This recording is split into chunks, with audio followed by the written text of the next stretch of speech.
There was a chopper going out to deliver the mail, and so they said they would take some passengers. So there were a couple corpsmen and I think one doctor and myself that were scheduled to go out to the sanctuary. So we sat on mail bags the whole ride out, and it was kind of exciting because I'd never been in a helicopter before, and we got to see, flying in and landing on the flight deck of the ship, which was at the aft, and there was a whole crowd of people, and there were the flight crew, and everybody was cheering, and I thought, gosh, this is really nice. They're so happy to see me.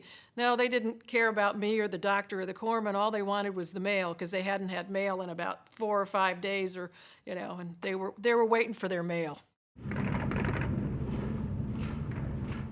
We received patients from the field all times of the day. We would get soldiers still with their, weapons, with hand grenades, all kinds of weaponry that had to have, the sergeant at arms had to go through and check the patient before they could start doing the triage. A lot of landmine injuries, so, amputated legs, a lot of shrapnel, gunshot wounds, blast injuries, so it was pretty extensive. I don't know if you're ever really prepared for what you see over there. Most of us that were, in nursing had, either worked in a trauma center or had, some experience in the OR, but some of the injuries were pretty devastating, and, you learned you had to kind of let it go and, take care of the patients, because that's what we were there for, is to take care of the patients.